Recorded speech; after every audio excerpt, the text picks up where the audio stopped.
This is Jim Prusak, physiotherapist from the Pain PT.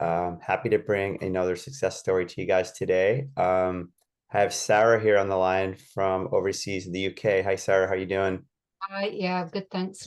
Pretty good today, thank you. Yeah, great. I was just talking to you off air. I was happy you coming on to share your story and how you had resonated to how it's really helpful. It was helpful to you to hear success stories. And now you're able to share yours. So I'm really happy for the audience to hear it. I'm going to turn it over to you and yeah, just start with in the beginning and we'll go through your history and how you got to where you are now. Okay, yeah, like I said, I've had to make a few notes, try and keep myself on track. So I think it's a more unusual, perhaps, that I've had three bouts of chronic fatigue syndrome. The first one was back in '96. Only lasted about 9 months, and I would say it was probably more of a taster of what what was to come. I don't really know what caused it. Bit of stress at work, maybe anxiety. I'm not sure, but it only lasted 9 months. I got myself better pretty quick, and then I just carried on my life and didn't think any more of it really. What did you Then do back then? You said you get better do pretty you quick. know what? All I Nothing. did, no, all I did was they signed me off work. I think I had 6 months off in total. My doctor was very good, and he was like, well, when you go back to work, you travel into work, you stay an hour, you travel back, and then you go 2 hours and 3 hours. And he, considering when, that was back in the 90s, he had quite good understanding of it, really. Mm. So I just did that. I guess I rested.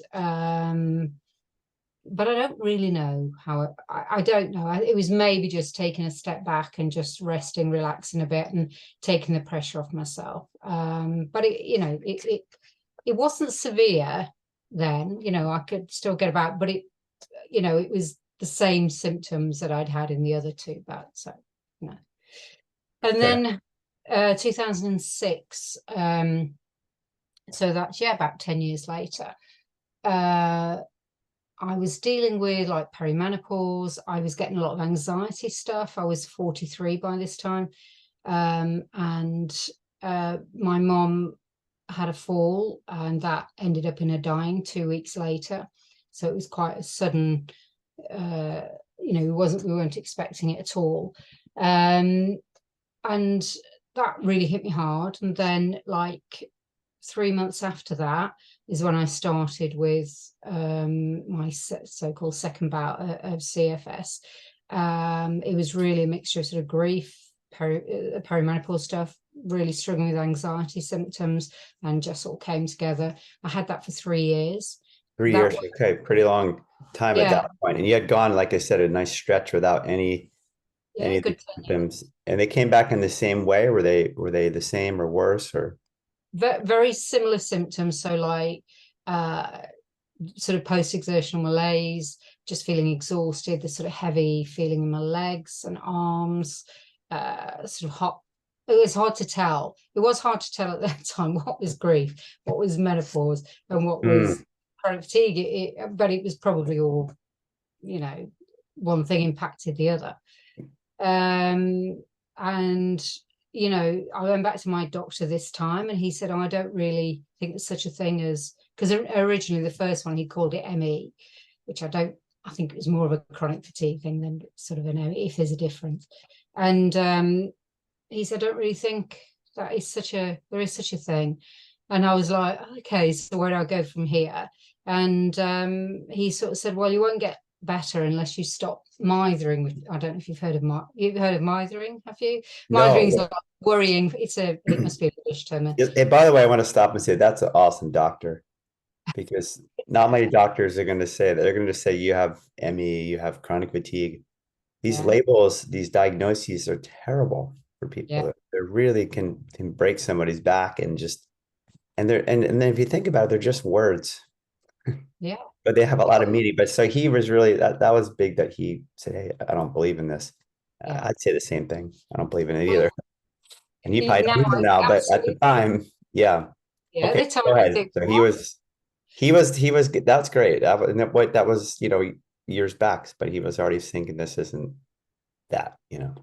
this is a thing, and it was like he got an insight into. When I look back now, I can see it. I mean, he'd been my family doctor from when I was really small, but so he knew me quite well, and he said, "Don't really. I just think it's a name they give to this condition." And I sort of said, "Well, how do I get better?" He says, "Well, you won't get better unless you stop this mithering, which is fretting, worrying, because he knew what I was like a little bit." Of course, I was really insulted by that, and I actually changed my general Oh, wow. practice Okay. Even though because you'd gotten through it before. See, isn't that amazing how we don't like, I mean, incredible. We don't like to hear that. And I think that's part of the problem too, as a patient. We don't want to hear that. And you hear that story a lot. "Oh, I'm insulted. You give me Dr. Sarno's book," or the doctor says, "Oh," and you actually change doctors. Okay. yeah, so I changed practice. But the NHS over here they have CBT and graded exercise therapy, neither of which I'm really a huge fan of, or certainly was at the time. So I really just had to figure it out myself. I can't remember what I did. I mean, I know I was pretty unwell. I was never bedbound, but I would be very limited. I had to stop work for a while, and I was very limited in what I could do. And it's the usual sort of boom and bust thing that you have with CFS, where I'd be better, I'd do too much, I'd crash again. It was just that regular pattern that Yeah. most people At this experience. point in time, this second bout, had you any, the doctor had intimated that, "Hey, I don't think this is anything wrong with you." But you did, what did you think it was at that time? Well, I felt it was the chronic, the MECFS You thing did for think kids. it was. You hadn't made Yeah. any links that your mom had just, suddenly passed away and that you could potentially be grieving her loss, and going through some other changes. You hadn't made that connection to the symptoms at that I point. think I had, but I'd seen it as, so I knew that all those things are sort of contributed to that. But I guess I saw it as it had been a lot of stress. It made me ill. Thought I was physically ill. Do you know what Mm. I mean? That this was an illness or disease or Yeah. whatever you You're call it. focusing on the physical nature of it. Yeah, Yeah. yeah, because it does feel so. It is such a And it is physical too. That's the thing you have to understand. It's right, mind body. So it's real physical changes, but what's the cause, right? The cause of these changes. yeah, exactly. So then eventually, I can't remember how found him. I saw a therapist guy near me, and he's good because he's very what's the word, blunt. He's like really blunt, and he'll say it like it is. So I saw this guy. I think I must have read an article or something on a therapy called reverse therapy. I don't know if you've heard of it. Sometimes it's called Mickle therapy. Hmm. And it's not particularly popular or anything here, but it's very much along the lines of TMS. It's not exactly that, but it comes from that same approach.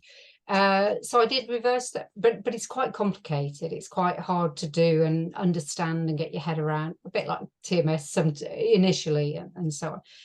So I did reverse therapy with him for a bit, and I would say he got me 80% better. Hmm. Um, to the Over point how of, how much time? How long did you do it for? now you're asking. Well, just generally, did you have a lot of treatment in that? 9 months, maybe Okay. about 6 to 9 months, I think. Yeah. So, and it absolutely got me better. It was expensive, like a lot of these are, but then I just couldn't quite do that last 20%. So this was around the time the lightning process was really Hmm. popular, or certainly a lot of people doing it, and I'd heard a lot of people saying they'd had success with it and so on. So I thought I'll just go and do the lightning process, and actually I know it's not a very popular these days in a lot of ways, but it did that last 20%. It Hmm. just got me, it's just got me over that hurdle, if you like. And Yeah. then, but again, with a lot of CFS, it's not like you're CFS TMF. It's not like you're suddenly, oh, okay, I'm better now. It still took me months to do that. It still took me maybe another year to really get to although I was living normally, to really get back into exercise to a point that I thought, yeah, it's 100% now. Do you know what I mean? Yeah. And just both those processes, the mycotherapy, lightning process, they're targeting the brain, right? You're Mm. doing mind work, right? To Yes, mind body. affect the body. So it's the same thing in a different way. Everybody has their Yeah, angle on it, but it's still working at the mind level.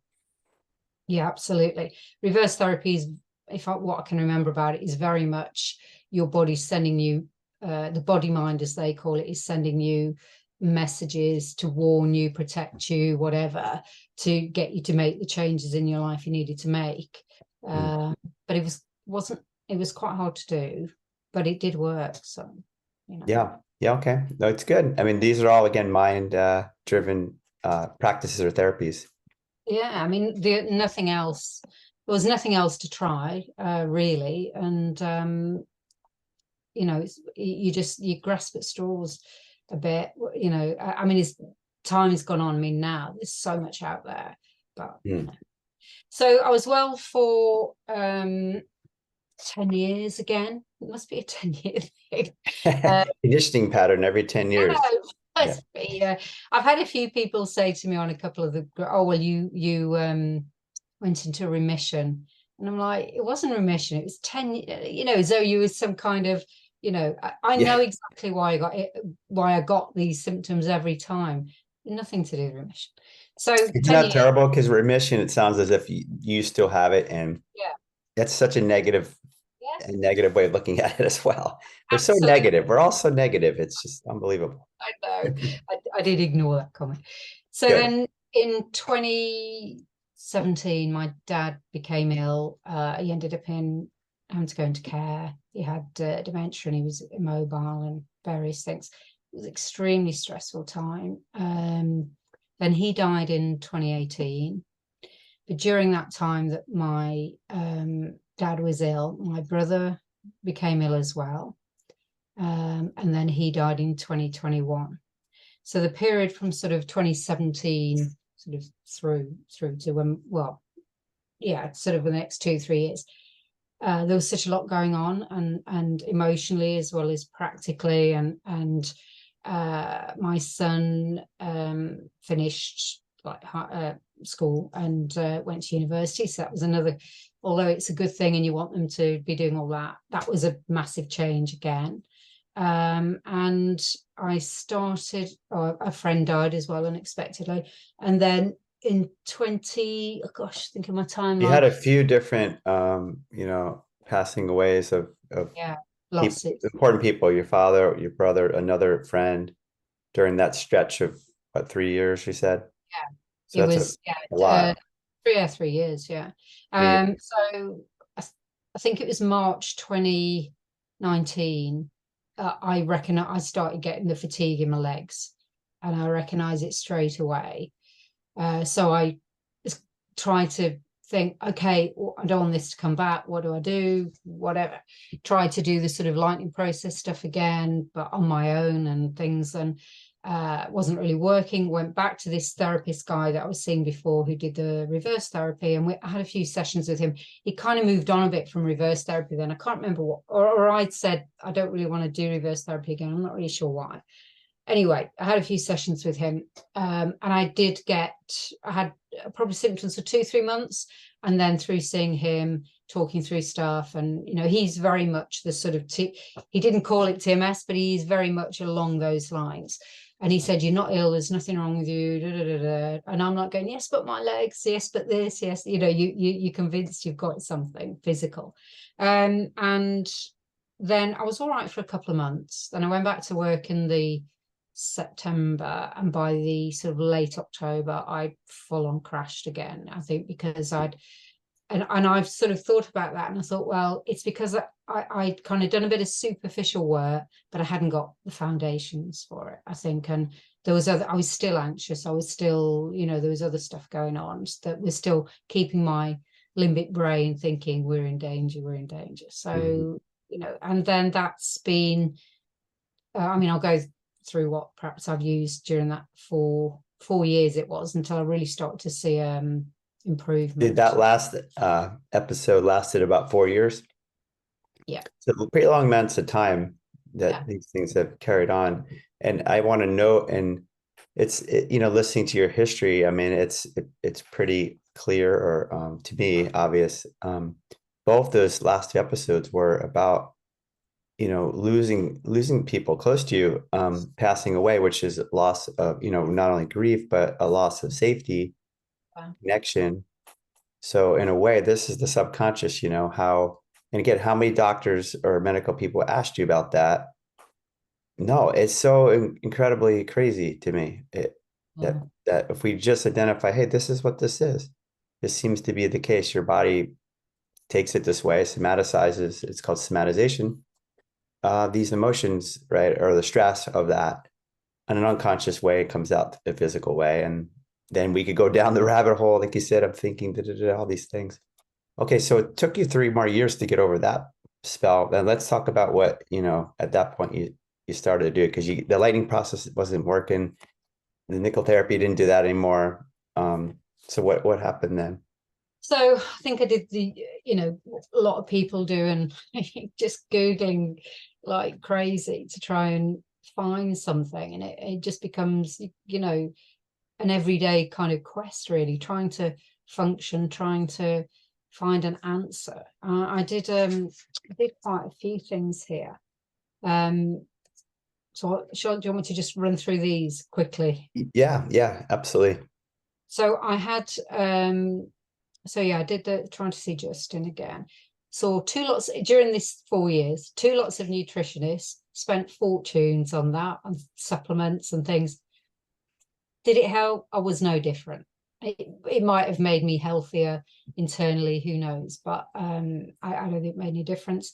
I joined a program called the Chrysalis Effect, which was a very supportive group, made no difference. I did Optimum Health Clinic course with, I can't remember his name, Howard or something Howard. Anyway, although that course didn't, I wasn't better after it. I learned a lot. So I sort of think a lot of the things I did, although maybe they didn't, I was still the same after it, I learned a huge amount. So like on What did that you course, learn from that? If you learned a huge amount, what did you learn from that? there was there are all these different modules that you work through in your own time. I wish I could remember the reset course, maybe it was, I can't remember the name of it. But it was that I learned about the patterns of behavior that I was running that weren't serving me, basically. So things like achiever pattern, perfectionist, snowball thinking, worry and anxiety. There are more than that, but those are sort of the main It's ones. sort of like what we would call the personality traits, Yeah. and the way you operate and live. Yeah. Yeah. So, um, putting other people, sort of people pleasing, putting other people before my needs, what I wanted, that kind of thing. So there were just these habits that were just probably if you go to the TMS thing, sending messages of danger or alert or warning, whatever, that I'm not living life that's right for me. Do you know what I mean? So that was useful, and that was a bit of an eye-opener, and it's one of those that when you can see it, when you're aware of it, you think, okay, I'm doing that, I'm doing the perfectionism or the people pleasing or the achiever pattern or whatever. And I from talking to a lot of people in groups, I think a lot of people have that sort of type A, that trying to do too much and always trying to achieve and for whatever reason. And by doing that, I also found out, I watched a thing on ACEs, adverse childhood experiences, and then I could see, well, I do that because of this in my Mhm. childhood. I You made a understand why that connection back to your childhood and the environment you grew up in. to Yeah. program I guess, my nervous system to be a certain way. But of course, you can change that. So, with the brain training side of things. So the OHC course was good. I did feel I got something from that. I saw another CFS coach for a while, and he was really helpful, and that was good, but still wasn't better. Then I did, a bit before I started seeing you, I did ANS Rewire, Dan Neuffer's course. Fantastic course, learned a lot.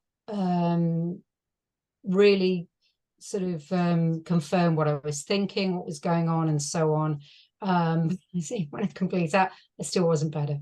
And I And the think ANS Rewire, just for people listening, is what, just a brain retraining program, basically.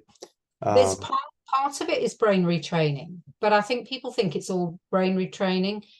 but he does all the science behind it, which kind of fits in, I think, because I'm trying to remember, it was 2 years ago at least. um it doesn't contradict the TMS, the mind body stuff. It kind of feeds into that a little bit, and it gives you almost like some of the foundation of, well, if you are, yeah, this is what's going on physically. There are physical things going on, but it's because of, the TMS thing is, well, that's just because of how your body's running in when you're working this particular, your mind's working in this way. It's very hard to explain, isn't it? But it's that kind of, it gave me, it kind of validated what I was experiencing, and kind of was a really good foundation for doing the mind body work that is working for me, if you Yeah, see what I okay. mean. And I think, yeah, and then I kind of kept, during these 4 years, I'd been in and out of YouTube stuff, and I'd watched a bit of Dan Buglio's, I can't remember what his site's called, his channel's called. I'd seen a couple of his videos, I'd seen a couple of yours, and I thought, oh, yeah, okay, this sounds like something. And then, you very You much hadn't get, come across really TMS at this point in all your not, no, I'd kind work. of, I sort of stuff had popped up, and because of course the trouble is when you read a lot about TMS, is a lot of the stuff first just talks about pain. So it's gradually come on more to fatigue and other symptoms, but initially some of the older stuff is really all about pain. So that kind of distracts you a little bit. So, and then I'd watched, because I follow Raylan Eagle as well, and I was in her Facebook group. And she did a recovery interview, I think it was with Rebecca Tolan, who you'd worked with her, hadn't you? I think, yeah. Yeah. And I wasn't feeling great this day. My legs felt dreadful. It was heavy and achy, and I watched her recovery story, and really resonated with me.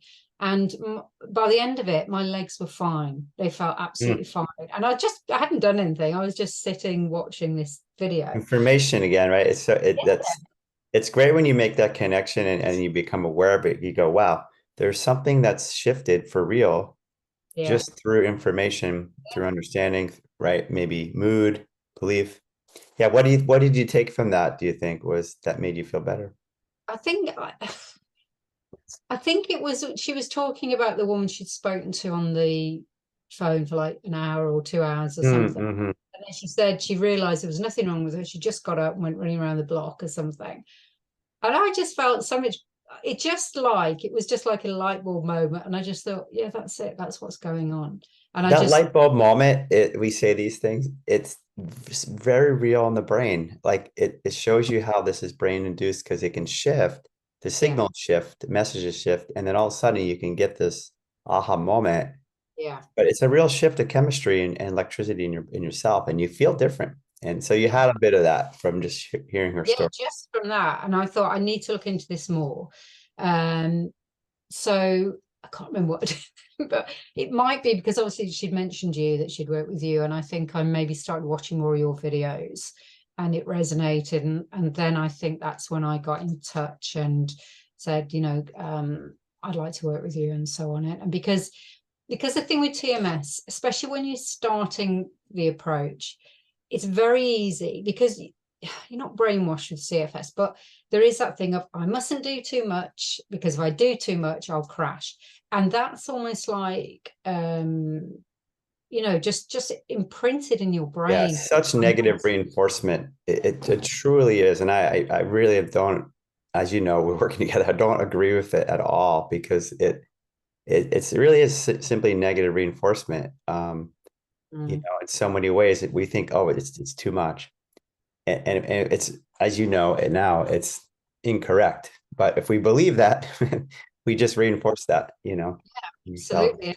It was like having someone on my shoulder all the time. So someone's like, "Oh, you're doing too much. You'll pay for this." And so I said, "No, we're fine, we're fine." And it was like this all the time.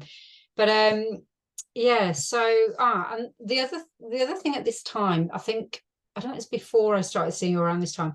I was watching really a combination of Miguel Batista, who does this, I think it's CFS recovery, whose program isn't, they don't call it TMS, but it's very much Mm-hmm. his It's all the his same, right? yeah, his mantra is the success of your recovery depends on how you respond to symptoms, which Mm-hmm. is very much like the sort of TMS. So I was watching him, I was watching Dan, I was watching you, and then started to work with you. And it kind of, it's not like watching one thing, it's completely different, and you're getting contradictory explanations all the time. They all sort of fed into each other and just helped to bolster my understanding and acceptance of this method, that this is it.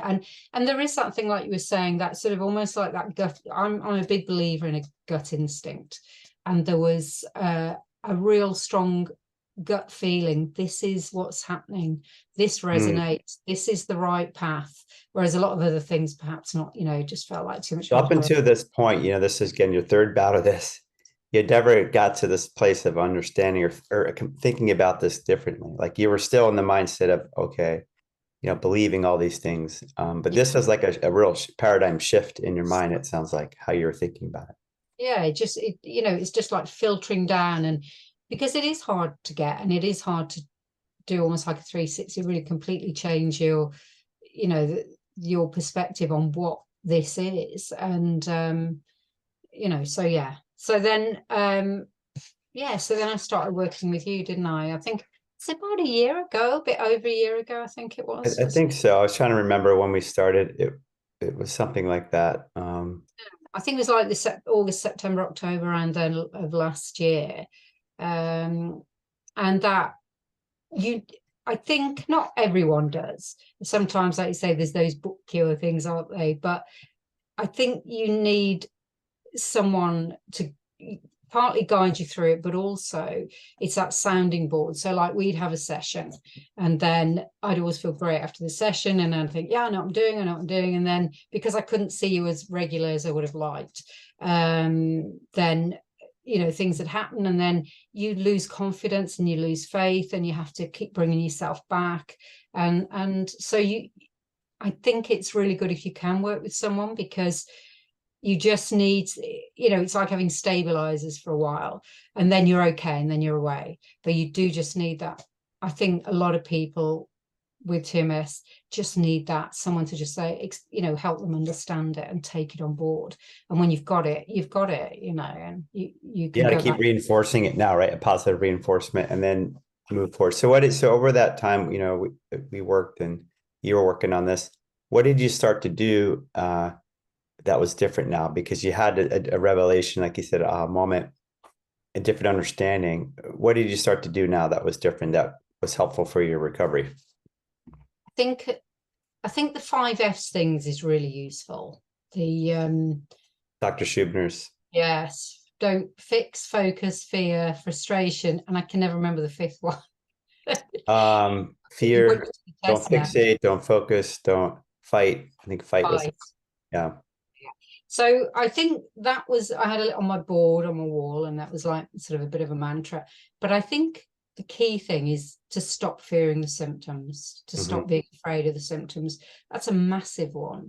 Or even if you're not afraid of them, don't be frustrated that they're back or trying to fix them, all of those sort of things. And I think that's a good thing to keep coming back to. I would get frustrated. I did, but I kind of say, well, it's okay. Get frustrated for a bit and let it go. It's fine. Yeah. See, you had a much more acceptance approach. You weren't fighting against yourself, right? Getting so mad. You said, okay, that's okay. It's part of the process. Yeah. So you were dealing with this in a much better way. Yeah, I think rather than what I would have done in the past, which just made it worse. I just, I kind of a surrendering and acceptance, but not in a giving in way, a surrendering to, well, okay, so today my legs are a bit, or they're doing this, and it's just the TMS stuff, it's just my nervous system, whatever. And I'm going to get on with my day as best I can. So a big thing that made a difference as well was not this idea of, I'd wake in the morning, I'd often have symptoms first thing, and I'd be like, oh, it's going to be a bad day, I'm going to have to rest today, I can't do that thing I wanted to do, whatever. So that I stopped that. And often and even, I think even yesterday morning, I woke up, my legs were a bit, but I just, okay, whatever. And so instead of thinking, oh, well, that's my day done, I'm going to have to just rest all day, I'll be like, well, okay, maybe I can't do that, but I can still do this. I'm going to do this, that, whatever. So trying to continue with my day and the things I wanted to do in a calm and relaxed way, and noticing that the symptoms, whatever, were there, but you know what, and talk, like you would say, talking to you, your frontal cortex, talking to your limbic. Self-talk. Yeah. Yeah. So yeah, okay, I know you're there, but we're okay, we're fine, we're going to do this, and that's not a problem. So things like that.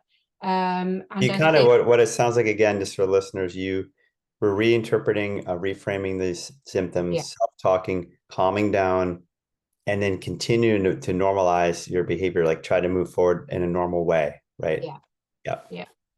And I think the other thing which I forgot to mention actually was that I think it was one before we were working together, but also during that time, one thing I'd really noticed, which again sort of gave me confidence in this method, was my son lives down in Cornwall, and we'd go down and see him. And sometimes before we were going, in the past, I'd put pressure on myself. Oh, I need to rest. I've got to be better for going down to Cornwall, whatever. And I had one time I just felt so ill. I felt dreadful. And I just said to my husband, I said, you know what? I might as well feel ill down there as feel ill at home. So let's just go and whatever. So halfway down to Cornwall, it's about a 5-hour drive. My symptoms just fell away. They just Yeah. lifted. I just felt absolutely fine. And I was like, what? I just sat in the car. Why do I feel better? Because I was going to do something nice and enjoyable and. Yeah. And and what you did was, which is so important for people to understand, is that you decided to go anyway. You made a decision, and in a way you challenged it. And I love, that's the word I use a lot. You challenged this thing, thinking, well, it's either way, I'll have them, so I might as well go. And you took all your pressure off too. You weren't like trying to fix anything either. You just said, Yes. okay, whatever. And then sometimes you relax, and then it goes Well, down like it did. Those that are was great it. moments because you learn a lot from those Yeah. moments. That was the thing. You're saying take the pressure off. I put pressure on myself a couple of weeks beforehand, knowing I was going, thinking I've got to be okay for this, that pressure Yeah. thing. And then when I get to Cornwall, and this happened a few times, I'd be able to walk around the town for an hour. I'd go on the beach, whereas at home, walking just, my legs would be like jelly. So there was that. And then But that like got solidified your belief that, hey, this isn't normal. Why can't I do this here, but I can't do this at home? yeah, exactly. And if I'd stopped doing things, say there was something I wanted to do, but I didn't feel good and I didn't go, I wouldn't feel better. But if I went and just, it's not pushing. It wasn't Hmm. pushing. So people, when you say about that, but it was kind of like, I'll just sort of float through this. I'll go with the flow Yeah. and I'll just see how it is. Ease Um, through it. Yeah. yeah, really. And then the real key, and this is when I think I turned a corner. I think we still weren't together in March, but I went to Rome. We went to Rome for my birthday, and my husband and my son and me. And I said to them, look, I don't know how far I'll be able to walk. We're going to have to get taxis back and whatever. I know it will be a lot of walking, and I was a bit anxious about it. Anyway, on 2 days, I walked for 6 to 7 hours, both days, and I had no PEM, post-exertion malaise, and I had my leg. I mean, look, my legs felt like Yeah, sure. That's a lot of walking. I mean, I got up the one day and I said, "Oh my God, what's happened to my legs?" But it wasn't CFS type fatigue. It was just what anyone would feel who was deconditioned and had just done a lot of walking. Yeah. And I walked the same day and I was fine. We got back from Rome, I was fine. And it's because I was doing a thing I really wanted to do. It was fun. It was just lovely. And I was relaxed and there was no need for any warning or protection or alarms. And Correct. Yeah. And that's it. When those moments come together like that, um, it's amazing to see because that gives you such confidence. I imagine it gave you a lot of confidence after that. oh yeah, absolutely. And I think and then I was just looking back on, I used to keep a bit of a journal of how I was, and I did stop doing that because it's focusing. But I Mhm. did look back on it, and I was looking, I think it was July, maybe June, July time, and I realized, and this is where you're saying, what sort of you're doing different. And what's difficult is that I look back and realize I hadn't really had any symptoms for 3 months of any note. And then I thought, but I don't know what I did. But now when I look back, I can see, but I was doing the foundational work in the months up to that. And my system was obviously, calming down or whatever. And then that just gave me the confidence. And now I'm at the stage where this is the only thing, this happened last time, and I had it the second time. Exercise is almost like it's such a big thing when you have chronic fatigue syndrome. I'm desperate to exercise again, and to feel some level of fitness. Desperate, yeah, that word, right? I'll highlight certain words you used. Desperate is maybe a word you might want to remove. Yeah, probably. About the pressure. Let's say I am exercised again now. Yeah. Yes, you're right. I think I really, really want to be able to exercise again. So, and this is the crazy thing, that I could walk around Rome for hours. I could go to my supermarket and walk for an hour, go to town, go whatever. But as soon as I put my trainers on and go, okay, I'm going to start exercising. I did a 2-minute walk in the garden in the summer, and my legs were they went like jelly. Yeah. And yeah, I'm glad you brought this up to highlight this, that again, it's the way the brain works, is association. Somehow there's an association with this exercise. Yeah. And there's maybe some pressure, like you're desperate. Somehow the brain thinks of it as threatening or dangerous. It's all subconscious too. We have to understand this is unconscious. Yeah. Because why would this happen? It makes no sense logically, right? Oh, 2 minutes. Not at all. So, it's things like that really help me have so much faith in this and what it is. And every time you have something happen like that, then it just gives you that think, yeah, I know what it is. And then I'll go back to one of your videos or Dan's if there's something in it, and I'll maybe watch those. And that's like having your own little coach to sort of just, okay, yeah, back on track. Because there are all those ways of thinking over years and years and years. It can be so easy to fall back into that. And you do have to be, consistency is so important. And I would say I'm probably 80% of the way there. I think getting back to being able to exercise as I want to is kind of the goal, really. But I'm not putting pressure on myself. I'm just, I'll get there in time and so on. And I was walking, there's a road where I walk near where I live. And when I was in the midst of it, I used to say, one day I'm going to be walking down that road, and my legs are going to feel strong again. I'd have fatigue all over, but it was legs, it was most noticeable. And one day I'll do that. And I was out the other day and I was walking, and my legs didn't feel, they felt stronger again. And it's such a great, you wonder if you ever get that. And when you do, it's such a great feeling. Yeah, and in a way that just highlights what you just said too. You were projecting forward, one day I'm going to walk. So in a way that's very, very positive, affirmative thinking, which I think is also important, because people have a lot of negative thinking, projection. Oh, I don't think I'll ever be able to walk this far, right? Or I don't know if I can ever get there. That has an impact on the person, just like anything, negative beliefs or association that you had learned from all those years in society about chronic fatigue and ME, and that we really got to throw in the garbage can, and what you did, and start reinterpreting this completely differently. And like you said, every time it comes up, you think about it differently, calm down, you project that you're going to be fine. And here you are, 80+%. You only got 20%. You're going to get the rest of this back too. Yeah, I will. It's just a matter of time. Sorry, Jim. That's how it was last time. And a big thing about having it this time as well is that because I'd recovered before, fully recovered, not just, oh, well, I'm managing. I was fully recovered and exercising. I knew I could do it. And I think that's perhaps, in some ways, that added to the frustration, because I kept thinking, what did I do before? How did I do it before? I couldn't kind of get my head around that. But the flip side of that, the good thing is that I knew I could do it, and I knew it was possible. Yeah, I was older. I mean, I'm 60 now, and I was kind of like, the part of your brain was going, oh, but you're older now, no, No, whatever. it's not true. I have a lady, hopefully I can get her on for a success story. She's about 90 I work with. She's the oldest TMS person I work with. So it's not true. And she's better. Her back pain is much improved. So Yeah, yeah. it's never too late. No, and I think it is easy to think that, but yeah, I mean, it was, just that whole, I've done this before. I could never give up because I knew I could do it. And, some people might sort of say, oh, well, that's me now, and I'll just make the best of it. And I just thought, no, I'm not accepting it because I know I can get better.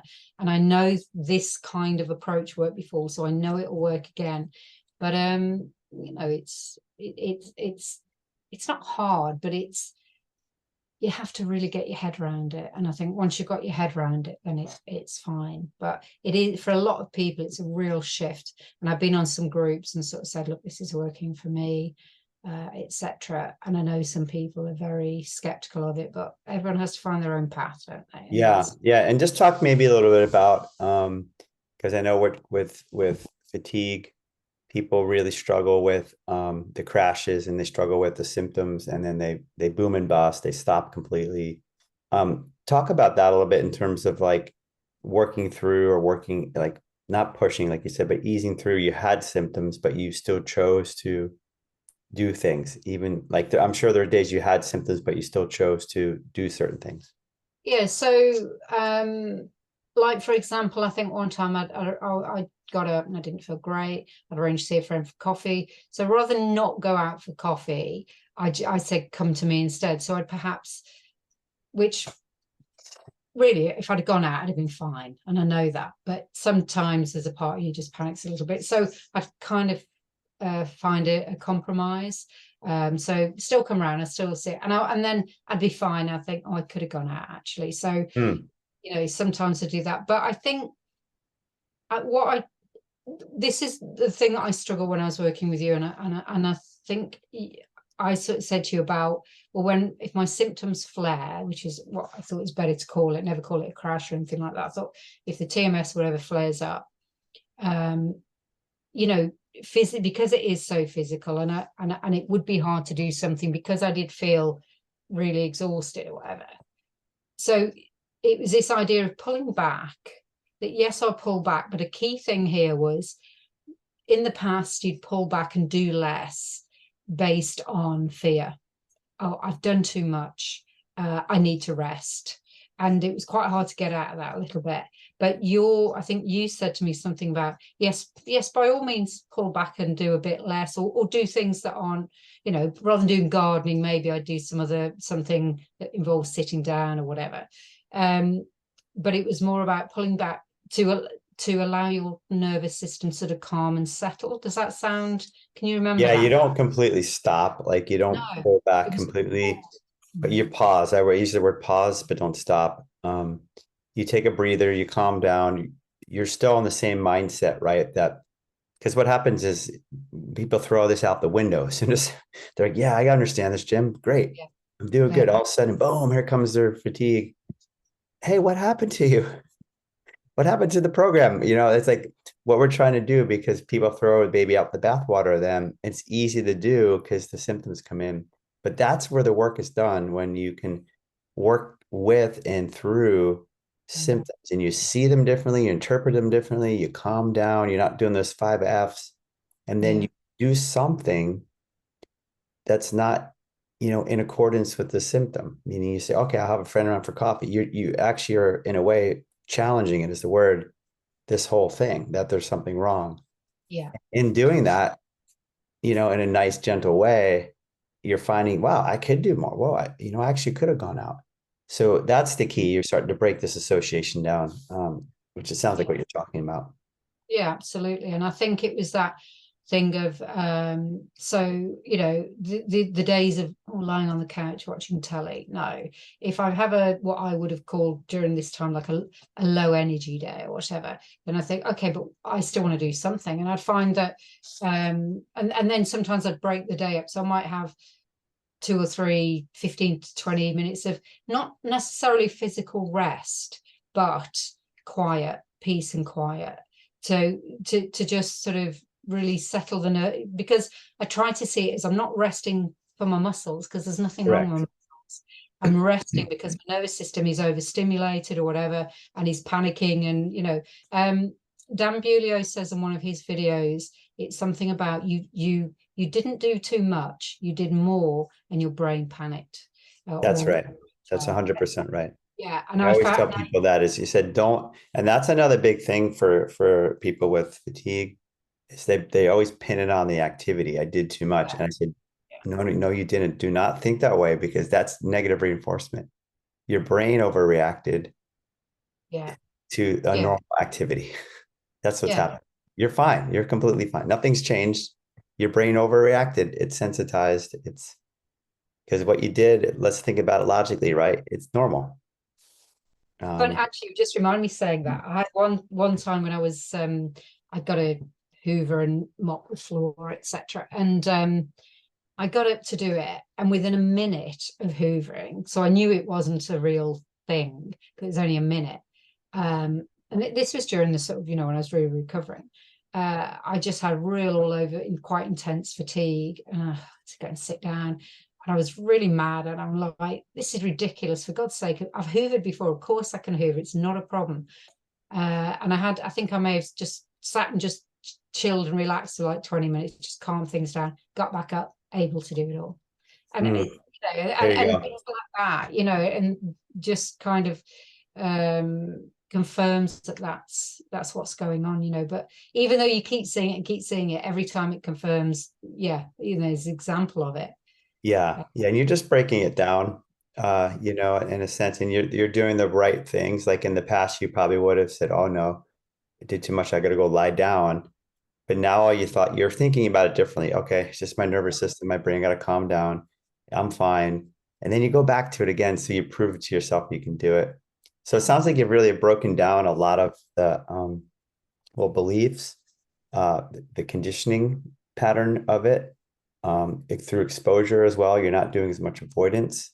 You're not Yeah, tied to the symptom as much. I mean, if the symptom's up, you go down, and that's yeah. you've detached yourself from that. So you've done a lot of good things. Did you do how much emotional work did you do? Did you do any emotional work? I can't remember what we did with that. um No, and this is something I was going to do something earlier this year, and it just didn't. There were other stuff going on, and I didn't. The only thing I've done, and it isn't like, okay, I'm here and that's it. I don't have to do anything else. I know there's still things I can do. Absolutely, there are. Um, but I did it. I started doing. I realized it's quite emotionally reactive. That if something happens, I react very quickly with, say, anger or fear or whatever. And I thought, why am I like that? Why is it so? Why can't I just process my emotions better? So I have actually done a sort of an online course, how to process your emotions, and I'm about 2/3 of the way through that, and that's been really useful, and it's been Yeah, giving me techniques and things. But yeah, I've definitely got. I mean, I still think there's things. It's difficult, isn't it? Because you think, how much do I really need to keep looking at and working through, and other things that are still perhaps I could work on, and I think there are, but I kind of think there's no timeline, there's no pressure. I'm focusing on this at the moment, and then when I get right. to a point, then yeah, maybe I can then look at Yeah, it's no pressure. I think big picture with emotions. In your story, what you've shared with me, what the listeners have heard. If you think about this, and this is true for a lot of people, we have our somehow we get a somatic symptom, and that yeah, becomes like our go-to symptom where like, oh, any kind of stress kicks up, boop, that symptom could reappear. And like you said, you've gone long stretches without it. In all those cases, the last two, you had stress, emotional stress, kick up right around losing family members, other things happening. And that just activates the neural pathways. Now, again, if we could understand that from the beginning, be quite helpful. But we don't, we go down this other physical pathway. So to make those connections is really important because then we can say, okay, this is distress. I know this is probably some grief. This is some fear now. I've lost some people in my life. It's okay. So right from the beginning, you could have said, okay, if you knew about this, it's going to be fine. This is how my body is processing these emotions. And if you think about a grieving process too, it takes time. Yeah. Grieving process doesn't go away in a week or a month or even a year for some people. So in a way, you could think of it that way. Your body's still grieving and you don't want to be afraid of it. So then the fear, that secondary fear that came in, the anxiety is what you're eradicating now by going back to everything. That this is nothing wrong with you. This is just the way your body's doing this. Like someone gets a migraine, somebody gets a back pain. It's the same thing. It's physiological. So I think it's important not to lose sight of that we want to look at the causes of this. And then we also want to treat the symptoms in that way that we treated them, where we don't make it this into anything. It's nothing. You're fine, physically fine, and you move back to your life. And then as you get time goes on, things fade away. Like you Yeah. said, things fade away. And just want to make that important note because when I hear your story, I listen to all these stories. I go, what's the causes here? The symptoms aren't the cause. No. Symptoms were caused by something. And if it wasn't caused by physical injury, then it's typically stress related, emotionally related, uh, personality trait related, all this stuff. That's all brain stuff. Yeah. So yeah, so you've done a great job with your recovery. Oh, thanks. Well, and thanks to you and other people and so on. But it is that there, because I've had it in fact 3 times. There is that,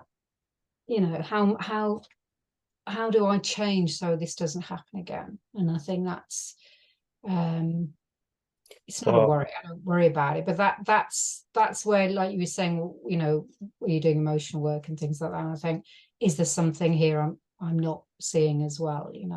yeah, I think that emotional piece is important. I think a lot of people get to it last. It's like, again, this is the idea that we are afraid of emotions. We don't go to them first. We go to them last. Typically, people do the physical stuff first. And the first emotion we talked about when we get over is fear, which is typically not fear, it's anxiety because there isn't anything wrong, no danger. So that's what we kind of focused on. And you've done a great job of just getting over that because that could be a driver of the symptom.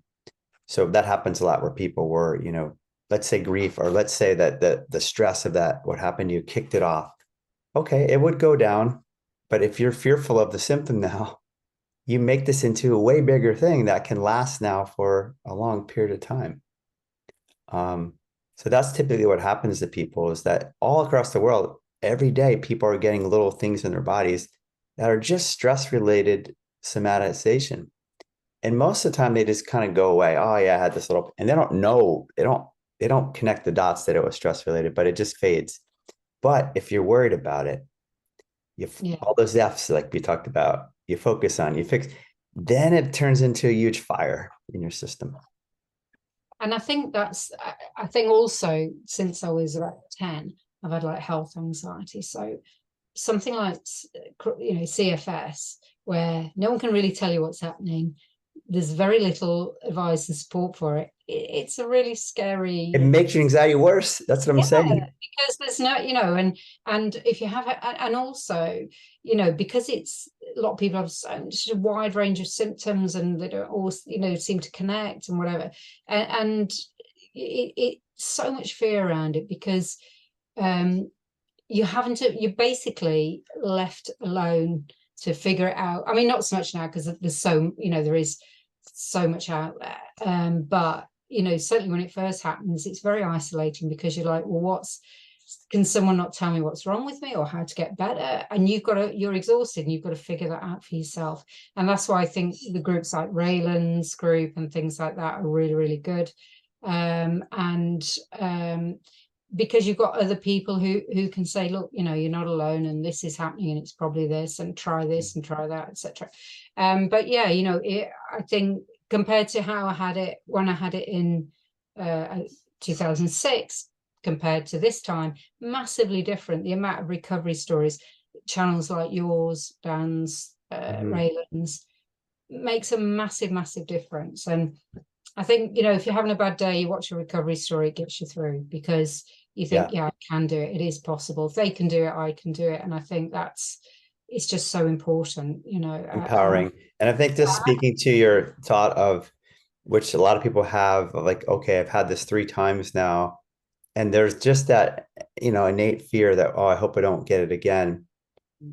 I want to challenge you before we leave here to squash that fear. Yeah, If it comes back, you know what it is. Like yeah, that's the first. Don't get caught going down the rabbit hole again. It's just it's again stress related fatigue.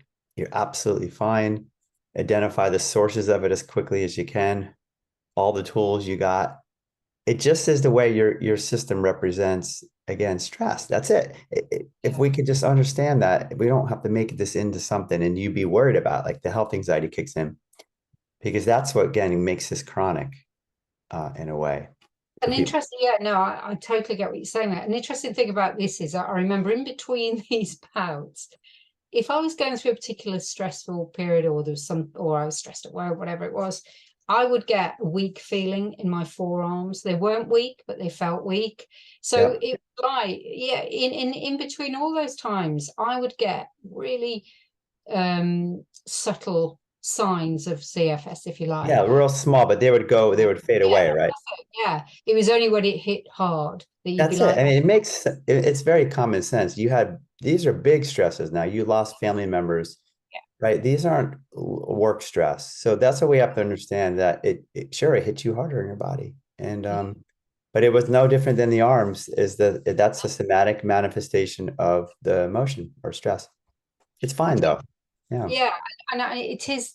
I think it's because from the second time to the third time, because it was 10 years, I take my eye off the ball a bit, and I'd fallen into unhelpful ways of thinking or approaching things, and I think that. But I just keep all my notes from this time. I think, Yeah, but this time don't forget going back to the don't worry if it comes back. I always tell people, look, if you want to be really take the bull by the horns, you say, you know what? I don't when this is when you're fully recovered, when you can honestly tell yourself that you said, I don't care if it comes back. yeah, no, that's Go the ahead, come back if you want, because yeah, I know what you are. And at that point, there's a lot of confidence. But you're getting there. You're out of the woods again. You've done an amazing job of coming back. Third time, and every time you learn more, I think, yeah. and you get stronger, right? You probably feel stronger now, right? Having this knowledge now and understanding. I think that was the thing as well about when I got better the second time. I'd done a like the brain training stuff and different things, and that got me better. And then you get your confidence and so on. But now I mean, yes, it's took me 4 years this time, but I've learned a lot this time, probably more this time than I did the second time. And I think maybe I didn't have the foundations from the second time. Do you know what I mean? Like, yeah, okay, this has worked and I'm bad at. Okay, but I hadn't done. There's a lot of things that hadn't changed, and there is a. I do think at the end of the day, is your limbic brain, whatever, trying to protect and warn you. And it's happening for me. It's taught me a lot. And if I make the changes I need to, well, then no one ever wants to have it, but it's helped me change things for the better and things that patterns of behavior and things that just weren't working for me. So Mhm. I try and give it a positive spin on that actually, it's taught me a lot and it's taught me a lot of good stuff. And and being in the groups and other things, if I've helped someone else, it just one person, try something that helped, like Rebecca talking about her story, it helped me, and then it's Yeah, you're serves a passing it on, and that's the beauty of this is that you learn so much about yourself, and then you can spread it to other people, and so it's a great story. So I'm really happy, Sarah, you came on. What do you have any parting words for people who are struggling?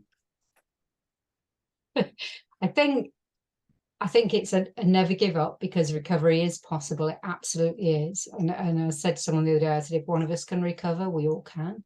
And I think it's finding that thing that resonates with you. I can't, it's difficult to say to everyone, do this, this works. Everyone has to find what works for them. But, this is at least my second time of this approach working. I know this works. I know how I got here and I know how to get out of it. And I think it's just finding what works for you and never giving up and find the support. Just find the support that's out there because that is so much now, which Mhm. is fantastic. So Yeah, yeah, awesome. Well, your story is going to resonate. A lot of people suffering from fatigue, and I think your story is going to help a lot of people to know they can get over it too, and they can just need to keep working these processes. So thank you so much for coming on today. I really appreciate you being willing to do this today for us. No, no, that's good. And thanks for all your help and support. It made a massive, massive difference. So thank you. You're so welcome. Okay, we'll see you next time. We'll see.